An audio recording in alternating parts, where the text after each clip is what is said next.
Hello, this is Brian. And this is Stephanie. Welcome to the making and the remaking of a codependent mind. We're going to spend some time talking about entitlement in this episode. And this is another word for me that sort of didn't compute, really. It's a word that really wasn't in my vocabulary. Kind of similar to boundaries, where it's just like I hear it, but it doesn't really make sense to me practically. And in fact, we did a search of our text records just to see if either of us had said anything about entitlement over the course of our relationship. And there were multiple times where I used the word and you never used the word. Not once. Yeah, right. Not even like in response to you saying it. Probably because when you said it, I was just like, what do you mean? Really, when it came down to it, I think that word mostly in my head just had sort of a negative meaning. Like kind of what you hear, oh, that person's entitled. In fact, in our book, we talk about entitlement as a defining feature of narcissism. So that we have kind of three pillars of narcissism: grandiosity, a lack of accountability, and entitlement. Goes along with the grandiosity. It's just this outsized entitlement. And then on the other side, so we have this deep sense of entitlement coming from people with narcissistic behavior. And then on the other side, codependent behavior seems to involve this almost complete lack of entitlement. Right. And we say that in the book too. I mean, that is a core feature of codependency, is downplaying and almost a complete denial of my own entitlement, which is exactly why it makes sense why it wouldn't even be a word that I would even think of. It also wasn't in your relationship toolkit. In fact, your experience of people using entitlement, the tool of entitlement, if we want to say, was almost universally a negative one. Yeah, right from the start. I had a couple of people in my life that were especially exaggerated version of over entitlement. My dad being one, like kind of these anger responses that we've talked about, which is this entitlement for us all to drop everything and respond to whatever need he's expressing with this anger. And then that friend from elementary school, just this crazy entitlement, like I was supposed to be doing whatever he wanted at all times. It was the same reasons why I, didn't have boundaries. It's just like, I need to do whatever this person wants at all times. So that was my experience with entitlement, was just that, it's like aggressive entitlement was kind of all I understood entitlement to be. So if you looked at your toolbox and they're like the tool of entitlement, you'd be kind of like, no, yeah. I can't do that. I can't do that. It's scary. Yeah, either I don't feel powerful enough to use it the way these people do, or I don't feel power enough to even use it at all, because I feel as though these people are immediately going to come back and overrule my entitlement. It just didn't feel like a safe emotion to have. So what we want to talk through today is trying to figure out what this kind of healthy entitlement looks like. And I'm reminded again, I can't remember which episode we talked about Aristotle's golden mean, but I'm reminded again of this golden mean, where in his moral philosophy, virtues always sat in the middle, and this mean being another word for average is kind of golden mean between an excessive version and an absent version. So the example I think we used in the previous episode was bravery, where that's the virtue, and then on one side, an excessive amount of bravery is just recklessness, and an absence of bravery is cowardice, right? So similarly, that's kind of what we're aiming for, the use of these tools to be often this golden mean, where it's a productive use of the tool. And it's useful for me to think about it as the middle road, because sometimes you're entitled, sometimes you're not. It's rather than this whole I'm always entitled or I'm never entitled. So like we're doing with all of these tools, we want to explore a functional account of entitlement as a tool for relationships. So we're thinking about entitlement as a feeling in this case. So not a formal or legal definition. We're talking about feeling entitled. And feelings are these evolved mechanisms to help guide us through our lives, to help us navigate situations. And we've talked about that in previous episodes. So, fear is a signal that we should flee, for instance, or anger is a signal and a motivation for us to fight. So what is behind entitlement as a feeling, meaning what is the social relational function that feeling of entitlement has performed over the course of millions of years of human evolution so that feelings and people with those feelings have persisted. So it's useful to think about it in the context of like a society. You know, how does it help people come together and cooperate? I think an analogy we can use is an analogy to rights, both human rights and civil rights. Rights being another way of talking about what is a person entitled to. So again, we have in the Western tradition and others, we have this conception of human rights just by virtue of being a human being that entitles you to certain things, to certain rights. You're entitled to certain rights because you are human. You were born human. And I think we talked about this a little bit in the boundary episodes too. So thinking about, say, the United States or Canada, like it being actually part of the Constitution, these basic rights, life, liberty, pursuit of happiness, those kind of things, just the very basic human rights that we're all entitled to. You mentioned United States and Canada, right? So those are newer countries, right? So at some point, new Americans and new Canadians needed to come together and decide what were the basic human rights in which they were going to structure their society around. You mentioned life, liberty, and happiness. There's others as well. And then, yes, they actually encoded those rights into the Bill of Rights in the United States, the Charter of Rights and Freedoms in Canada. But even if it's not encoded, you will find really almost every culture and community has a sense of what basic rights are due to a human being. And then you have civil rights on top of those. So you're going to have a specific civil society, could be a country, for instance, that's the standard nowadays. And individual countries will articulate what rights people who are part of that civil society have. Yeah, so one of them being like, say, a right to vote or something like that. And that's going to depend on with the way that country is set up. Obviously, the right to vote isn't a human right because you can be human without there being a democracy or there being a need to vote. But many societies have made that a civil right of the people who participate and belong to that civil society. And the idea being that we're going to have a stronger country, a stronger community, if we all agree on these rights and we all agree on what we are entitled to and what we are not entitled to. Right. So now to bring it back into the relationship context, these entitlements will help us build a stronger relationship. To reiterate again, we have these 3 types of relationship work that we think needs to happen in order to build and maintain a lasting relationship: understanding yourself and each other, feeling connected, and then this third one, strengthening your partnership. And that's the one we think the feeling of entitlement is going to do some heavy lifting in. The feeling of entitlement, both people within the relationship feeling entitled, will lead to a feeling, this sort of feeling of being on a team, and that we're equally valued. We value each other, we value ourselves, and that we have respect for one another. The feelings of entitlement will help produce those effects, but only if it's used well and productively. Yes, productively for sure. And again, you can think of it, say, the feelings of anger, which is another feeling that you struggled with, both allowing yourself to feel, thinking it's a scary emotion, thinking it's a negative emotion, but anger can have productive effects and it can have destructive effects. And so, again, we're talking through the ways in which the feeling of entitlements can be productive and can be used to strengthen your partnership. And to use it productively, we do need to have some shared sense of, if we're feeling entitled, what are we feeling entitled to? So I think that we can and should assume that we are all entitled to these kind of basic human rights, and to refer back to our boundaries episode, this acknowledgement that we are all separate, autonomous individuals, and there are entitlements that flow from that autonomy and that separateness. Right. And so once again, that's where I got tripped up, because I'm not thinking in terms of I'm a separate individual. You know, I'm going into a relationship and I'm going straight to enmeshment. And it's just, what does this person want? Anything I do is flowing from that, as opposed to what am I as a separate autonomous individual entitled to? For instance, being entitled to just my own thoughts and my own beliefs, my body, my time, like the fruits of my labor. So those are all things that we talked about in the boundaries episode as being part of this sovereign self, that you have sovereignty over yourself.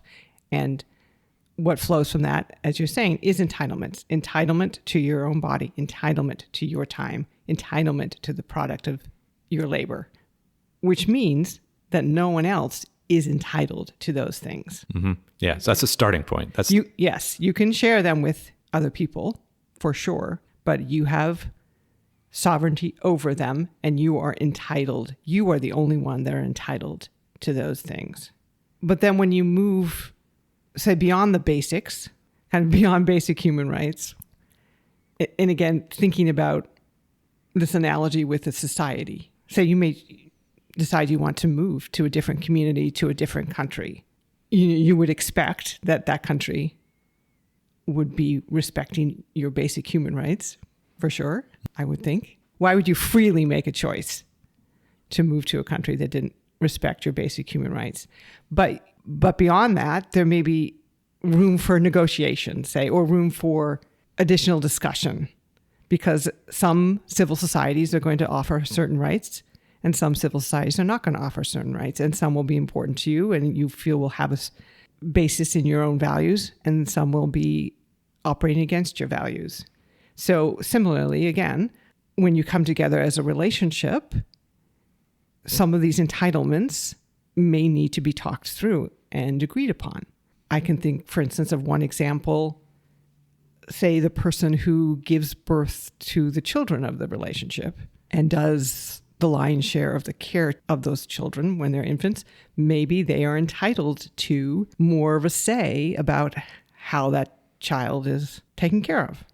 Yeah, and similar to that, maybe one person, we go into the relationship and one person earns more money or earns, say, all the money. And that part, one of the negotiations will be that person that brings in the money has a little bit more of a say of how that is structured, the financial arrangement is structured. It's important to understand and discuss and agree on where this entitlement flows from. We come into the relationship with this basic understanding that there are entitlements that flow from just both of us being human beings, separate, autonomous human beings that need to be respected. But then entitlements within the relationship may be a product of conditions in that relationship that could also shift. So what is the basis of this entitlement? What is it flowing from? Again, I'll bring in a job example because it's a little more clear. So you have rights over your own time and the product of your labor. You're entitled to your own time and the product of your labor. But you can negotiate with the place of employment and say, well, I will give you some of the product of my labor and you will give me a certain amount of money, right? Mm-hmm. It can be similar negotiations within a relationship. So my entitlement to the product of my labor comes from me being a human being, but it could be that your entitlement to part of that is because of this agreement that we have. Yeah, you talking about product of labor makes me think about my experience in my previous relationship with narcissists, to where the product of my labor, I was not entitled basically to that. They were entitled to the product of my labor and my time and my body. And it was just from the outset. When you talk about entitlements flowing, where are they flowing from? They were flowing in those relationships from a disordered place where one person was entitled to everything and the other person wasn't. Flowing from their grandiosity. Simply by being who they were entitled to anything they wanted or needed or desired, including, yes, the fruits of your labor. Mm-hmm, mm-hmm. And there's no discussion in that. It's just it's a given and it's enforced. And again, often you find with people with codependent behaviors, the opposite is true, that for some reason, simply because of who they are not entitled. The exact opposite, which is why it's such a toxic dynamic. We've talked about those two behavioral strategies, maladaptive behavioral strategies emerging from similar places in childhood where you were made to feel that you were not entitled to your own time, to your own thoughts, to your own emotions. And then the codependent response, taking that on as shame and, okay, it must be wrong and defective. And the narcissistic response being like, no, I'm entitled to it all. Mm-hmm. I'm going to make myself as large and as powerful as possible and demand anything. Some people are going to go, no, screw you, and fine, I will just ignore those people. And some people they'll come across people like me where it's a perfect arrangement. Like, yes. Because beyond the basics, the basic entitlements that flow from being human beings, what we feel entitled to and what we feel others are entitled to is an expression of value. What do you value? What is valuable in a society or in a relationship? And this has been problematic often in certain cultures and communities where we see entitlements being given out on the basis of something like race or gender or social position, because those somehow, like a certain race or a certain gender or a certain social position is more valued. So they are entitled to more. So if you do not exercise your own feelings of entitlement, you are not valuing yourself. Similar to how if you do not protect, defend your boundaries, you are not respecting yourself. For instance, why would you say you were a woman? I would never consciously and deliberately move to a country that told me I was entitled to less because I was a woman, that valued me less because I was a woman. So why would you go into a relationship in which you were being explicitly told that your needs, wants, and desires, for instance, are less valuable than the other person's? Yes, right. It was like I was consciously making this choice, like you're saying, to move to a country where I was less valued.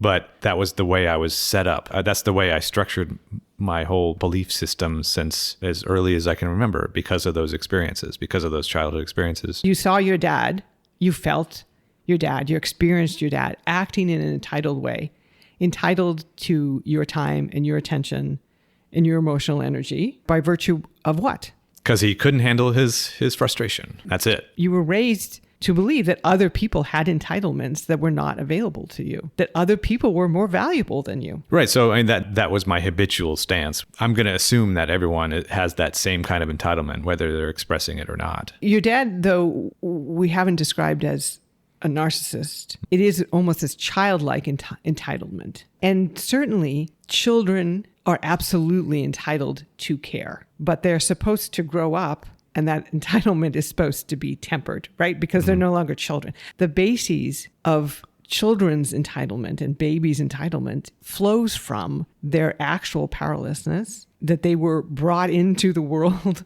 by people deliberately, and those people should then take care of them. So that's the basis of their entitlement.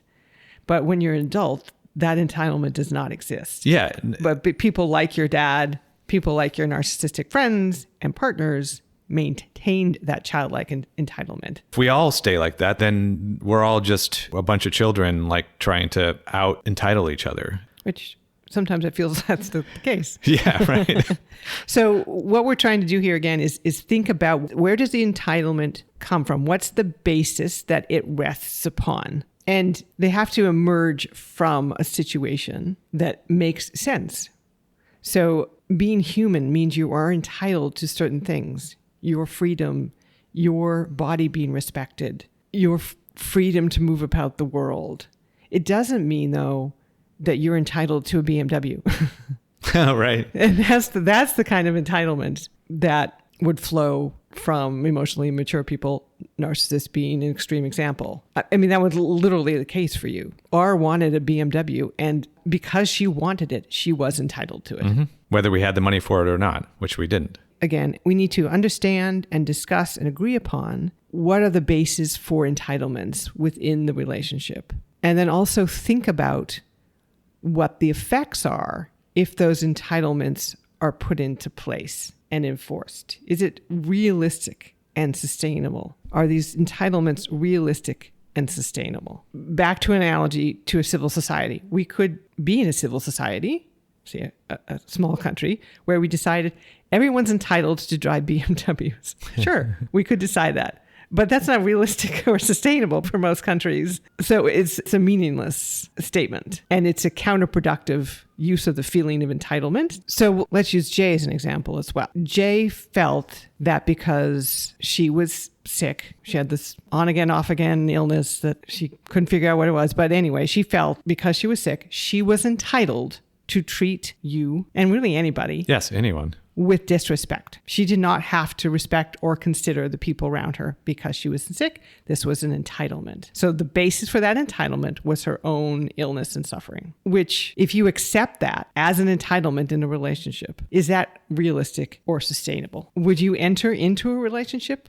willingly with someone who said off the top, if I ever get sick and I get to decide what that looks like, how sick I am, then I am entitled to disrespect you, to disrespect the people around you, to actually treat you abusively, to not do any work, to have you completely 100% take care of me?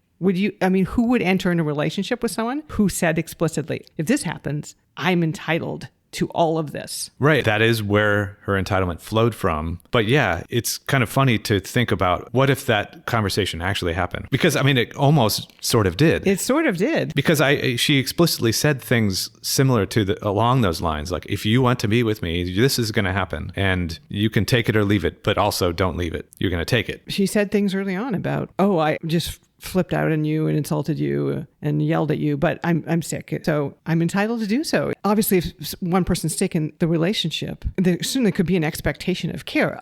If you were sick, I would want to care for you. If you needed to quit your job, I would want to support you. But that's flowing from respect, and that's flowing from value. You would be valuing me. You're doing it because you value me and you respect me. Yes. Not because you have to. Well, and not because you feel entitled to it. Yes. It exactly. would be my choice that I'm giving to you out of love and care, not responding to entitlement. In fact, if you acted entitled in that situation, I would be less inclined to offer you that care because you would not be respecting me as an autonomous human being. And one way I could do that is just to take it for granted, right? And just kind of continue to write it out. Maybe I'm not sick anymore, but I just continue to be dependent on you because I just got used to it and didn't acknowledge it at all. I would not, and I don't think anyone should, get in a relationship in which is pretty clear from early on that your boundaries are not being respected, meaning the other person does not see and respect you as a separate, autonomous person with their own thoughts and feelings, with their own body, with their own time. And I would also not want to get into a relationship where there's these layers of entitlement that person is bringing that puts value on themselves over me. When I go into relationships, I want to be both prepared to protect my own boundaries and also tap into my sense of entitlement, because that will actually help you negotiate a stronger partnership that may last. Yeah. And I think similar to the flip side of you not wanting to get in a relationship with someone that doesn't respect your boundaries is to also not want to get in a relationship with somebody that doesn't respect their own. Where's this going to go? How do you know that they're being genuine at all about what they really want or need, or that they have any sort of sense of entitlement? How is this going to wind up being a mutually valued experience and a strong partnership if one person just is like, whatever you want? Yes, I want you to have a sense of entitlement as well, because I want you to be capable of valuing yourself and holding me accountable, just like I want you to be able to protect your boundaries. Otherwise, I'm having to do all that work. Yeah, and it may seem like the easy path to just give that over to the other person and just take the powerless approach. That felt like the easiest pathway for you for stabilizing these relationships. But actually, it's a pathway, as you found, to resentment, to actually a pretty fragile relationship. And to feeling stuck. That's also a pathway to dependency, because then you are depending on the other person to decide what you are entitled to. Yeah, it's right. the other, are you entitled to be happy? Only if the other person thinks you are. Are you entitled to go out with your friends? Only if the other person thinks you are. And if you can get lucky and maybe the other person's not a narcissist and bestows upon you some of these entitlements and rights, but you shouldn't go looking to other people for your rights and entitlements. Those emerge again from yourself as a sovereign person, and then also from the conditions and the situations that you enter into, because they are a reflection of your value system. So this really, for me, builds on boundaries, because it's giving me a motivating force to go along with the idea of boundaries. And it's something that I've really had to work on to allow myself to recognize and feel. I think it's very challenging for people with codependent habits. So maybe they can get to the place where they can protect their boundaries. For instance, if someone wants them to help them move and they don't have time, to be able to say, no, I don't have time. So protect their times.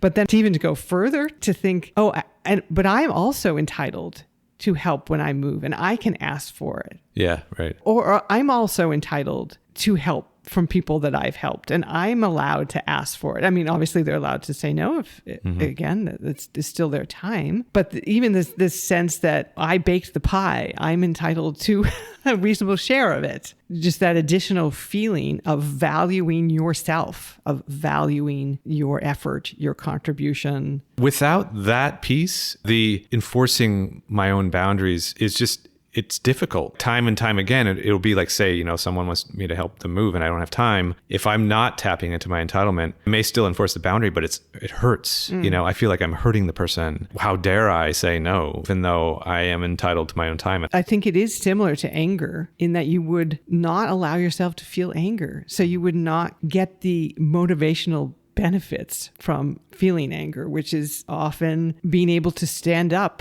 to injustice. It's hard to do that if you're just kind of ambivalent or don't have an emotion behind it. But anger gives you this force, and so does this feeling of entitlement, gives you this motivation to act, gives you support in your action. It's an energy that, again, we're talking about how to direct that energy appropriately, like anger is an energy that can be destructive, but these feelings of entitlement can help you do these things that you have found it uncomfortable to do. But it's taking some practice because you're so used to pushing down the feelings of entitlement and pushing up this like, oh, this person's not mad and this person's not disappointed. That's more important. Yeah, right. When I ignore the emotional signals that assist with these things, it's way too easy for me to just use rationalizations to try to get out of it because it seems too scary. It seems too difficult. So it'd be like, well, do I really need to?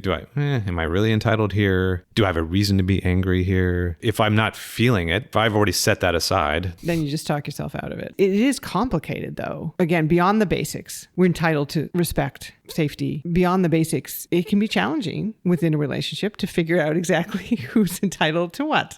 Because sometimes they compete. Like, for instance, there's one piece of pie left. Who's entitled to it? That's a trivial big example, but there's a lot of those kind of situations, right? Where resources are limited and you have to decide who's entitled to what. That's very similar to rights. And I think I used the example in one of the early boundary episodes or early episodes when we talked about boundaries is there's this saying, my right to swing my arm ends at my neighbor's nose. So I have a right to swing my arm, but my neighbor has a right to not be hit. My entitlement to my own bodily movements bump up against his entitlement to protect his body. Entitlements can be in conflict with each other, that you can both be entitled to things that maybe it's hard to figure out how they fit together. Huge one that I think everyone struggles with to some extent, but especially people with codependent habits, is ending a relationship. Absolutely. Because it's almost always the case when a relationship ends that one person wants to end it and the other person doesn't. So navigating through that situation and who's entitled to what, under what conditions can be very difficult. But just to go back to the basic and to hammer this home, because yes, I think it's really hard for all of us. I know it's been hard for me ending relationships, but just I imagine so difficult for people with codependent habits, because this is a situation in which someone that maybe you even care about or have been caring about is going to be angry with you, is going to be disappointed in you. But everyone is entitled to leave a relationship. That is one of these basic human rights. You are a separate, autonomous person, and you are entitled to yourself. And what flows directly from that is you are entitled to leave a relationship. So it starts there. That's the starting point of the whole discussion or whatever it is. Figure out that you need to do in this situation to get out of this, to end this relationship. Forcing people to be in a relationship that they do not want to be, that is a form of oppression and violence. And if that is stemming from the other person, they are forcing you to stay in a relationship that you do not want to be in, then that is a violent act. And if you yourself are forcing yourself to stay in a relationship that you do not want to be in, you are doing violence against yourself. You are always entitled to leave a relationship. I remember early on in our relationship actually wanting to have a discussion before we got too far in about what an ending would look like. I mean, I guess I was kind of talking about this. What do we both think each other would be entitled to under the situation that one of us wants to leave? And I wanted to have that conversation because the long-term relationship that I had just left, the person was acting entitled to me staying. And I was witnessing you leaving Jay and just the sense of entitlement that she was displaying. Yeah, I remember this conversation. And I think this is probably one of the times when we look back at our texts where the word entitlement was coming up on your end and not at all on my end. Because I remember just not feeling entitled at all, just feeling terrified. Jay already in the entire relationship felt extremely entitled. So that carried, of course, all the way through to when I tried to end the relationship. And it's like, well, then I'm entitled to some kind of compensation because I didn't want this to end. I mean, obviously, of course, you didn't want it to end because I was providing everything. And we talked about shame and blame as two strategies for processing strong emotions. With the entitlement, it was only blame. So you were to blame because you were doing something she didn't want to happen. And you played the shame part. Yes. Yeah. Right. You took on some shame. You were somehow ashamed of leaving, that this was a shameful act. Yes. Yeah. Often when people leave relationships, they don't want to hurt the person because they actually cared about the person. In the case of this relationship, I didn't actually care about her. So it wasn't a matter of I don't want to hurt her. I was afraid of what would happen, how she would respond. And so all these conversations I had in my head leading up to wanting to end this relationship was all just this court case, trying to find out the pros and cons and what are the arguments that I'm going to use to get out of this relationship. But it wasn't just directed at her. It was directed at yourself as well, because you must have felt some level that this was wrong, like you were doing wrong, and you had to not just justify it to her, but you had to justify it to yourself. It was beyond, it's just like, I don't love her and I don't want to be with her. Like that wasn't enough. Like you were not entitled just to not be with someone. Yeah, I didn't even get to that. Yeah, right. None of these things that I was doing involved that at all. It wasn't even a matter of do I want to be in this relationship. The want part or what I'm entitled to was not part of my thought process. But it is funny, as you say, that Jay made repeated statements about how she didn't want it to end, so she was owed something. And it makes me think of back to the employment analogy. You can be laid off or you can be fired with cause. So yes, you could be laid off in that could have been a really good employee. It could have been a good working situation. You were productive and they paid you well and it was a respectful working arrangement. But then the company needs change and they don't need your position anymore. And then so you're laid off. And then, in that case, you may be entitled to severance if there's a contract or an understanding, and you may feel that entitlement too. Like I gave this company 15 years, and now because they just decided that they don't need my work anymore, I'm just out on the street. Like so you may feel entitled to something if you're laid off. But if you're doing things like stealing from the company or talking smack to their customers or doing a side hustle, then you're just going to be fired. And they could say, like, clean your desk. And leave today. Hand in your key. Leave today. And that was the situation with Jay. Yes. I mean, Jay was being fired for cause. She's lucky you didn't say, clean out your desk or I'm going to call the authorities. Yeah. Well, the thing is, people were actually telling me that I should do that. And it made perfect sense. But I was terrified. I couldn't do that. I was like, no way. No, I can't. That's I'm not entitled to that. I mean, I just didn't feel entitled to doing that. It was like, one of the phrases was, kick her out and change the locks. This was my house. Everything. She wasn't entitled to anything, especially because of the way she treated me in that relationship. I mean, so she was an employee that was stealing from the company. And so really the only self-respected way that I could have ended that was to actually do that, was to kick her out and change the locks. Yeah, but instead it was almost as if, again, you had an employee stealing from the company or talking bad about the company. You're like, okay, well, we're going to let you go, but you can hang around for the next 2-3 months. Yeah, right. Yeah. We'll wait for you to find another job and, just keep going about your business, whatever you were doing, just keep doing it. Yeah. Including if you're siphoning off the top, we'll look the other way for the next 3 months. Right. So, yes, if you're leaving a relationship and it's similar to you're firing the other person for a cause because they're abusive or they're disrespectful or there's, an extreme violation of your relationship contract, that absolutely diminishes their entitlements. Yes. But if it is more the case of a layoff, if it's just a case that this relationship is not working for you anymore, which is fine.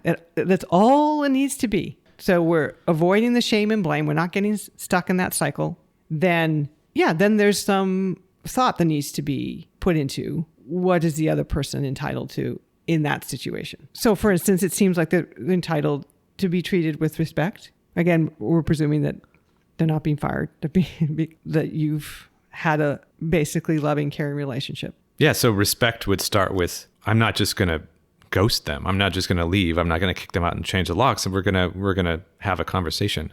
I'm going to tell them my feelings. I'm going to tell them how I got to where I am. Basically, it's I owe them an explanation. Yeah, that could be one thing that you decided that they're entitled to is an explanation. And I think that's a pretty common one. I would, though, recommend people who've had difficulties with codependent behavior to maybe have that conversation about what the other person is entitled to with a trusted ally, because that's obviously a place that people with codependent habits have been tripped up and thinking that the other person is entitled to everything and they're entitled to nothing. So even if the other person isn't abusive, they're not going to be in a good headspace. So you don't necessarily want to go to them at that point and say, okay, what do you think you're entitled to here? Right. I mean, that's the basis of a prenup. Yeah. I mean, we're talking a kind of emotional or moral entitlements, but there could be, for sure, obviously legal entitlements that you're going to need to be aware of. And people do prenups so that they end the relationship legally and presumably financially in a way that they feel is respectful and gives both parties what they're entitled to. And this is what you're trying to come up with as well on the kind of emotional or moral behavioral side. But again, it's really hard to have those discussions respectfully at the end of a relationship. And especially if you're a person who is inclined to take on shame and take on the blame for something, even if it's not appropriate. So having an ally maybe to think through, like, yeah, what is that person entitled to remind you that you are entitled to leave. I mean, that's what I needed help with when I left a relationship. That was valuable to me, to be reminded that I'm entitled to be happy, that I'm entitled to leave a relationship because I'm not happy, but also to talk through, okay, well, how do I want to do that? Like, how do I want to leave that relationship? What is that person, my soon-to-be former partner, entitled to? And what is the basis of that entitlement? So like we're saying, there could be a legal basis to that entitlement. Yep, right. That makes it a little more clear, but there could be a moral or emotional basis to that entitlement. Yeah. So even with the kick out and change locks, there may unfortunately still be legal entitlements. There could have been legal, for sure. There could have been legal entitlements. Yeah. You want to understand, what is the basis of that entitlement? Is it because they're just a good human being? Is it because it's a legal basis? Is it because of the nature of and the length of your relationship, the contribution you both make? And so think about the basis. Where does that entitlement flow? Which again, was so ridiculous to get any kind of entitlement, as you said, from Jay at the end of your relationship, because she gave nothing to that relationship, right? Like she made no financial contribution. She made no domestic contribution. Like she cheated on you. She manipulated you. The idea that something in there would entitle her to more is ridiculous. But there could have, obviously, in most relationships, there's probably behaviors during the relationship, during the partnership, that entitle that person to something from you. It could just be a conversation, as you're saying. So what is the basis? Where does that entitlement flow? And what will be the effect of treating it as an entitlement? So maybe there's no legal entitlement to give your former partner money for some length of time, but maybe there was an understanding between the two of you that if he or she gave up their job and moved to another city to support your career, that they would be entitled to be cared for in some way. So you might decide that they are entitled to some amount of money, but that could be also not sustainable. Like you just literally could not have the money to continue to give them. So treating that like as an entitlement is not going to be helpful to anybody because it's not realistic. So the two ways to kind of direct the energy of the feeling of entitlement and to make sure that it's going to be productive of a strong partnership, that's what we're looking for, is this, where does this entitlement flow from? And also, what effect is it going to have long term? Thinking about this in terms of ending a relationship just makes it that much more important that this feeling of entitlement and this communication of entitlement throughout the entire relationship, why that's so important. So even if we decide someday something's not working for us, maybe sexually we're not satisfied anymore, something happens, But if we have this strong partnership all the way through, and we respect each other and we value each other, it's going to make it that much easier to just talk about these kind of things. Even ending a relationship. Right. It could be ending or it could be changing. Changing. Right? So you mentioned the sexual relationship. I mean, there's lots of components of a relationship that can change quite dramatically over the course of years. And so always keeping a track of what you feel entitled to and why, and making sure you're communicating that to your partner and they are responding with their own feelings of potential entitlement, and you're agreeing on what basis those entitlements flow from, and if they still remain valid or if they're invalid because the circumstances have changed. Yeah, if you're doing that all the way through, it should make it much easier and much clearer at the end. And all the way through, rather than just these kind of assumptions of entitlement that we're then kind of negotiating in our own head and then resenting each other when we don't get it, even though we're not communicating about it. And we are talking about the end of the relationship, even though we're saying that the tool of entitlement can be used to strengthen a relationship. Obviously, if relationships end, that's not particularly strong, except for there has to be an entitlement to end the relationship in order for there to be a strong partnership.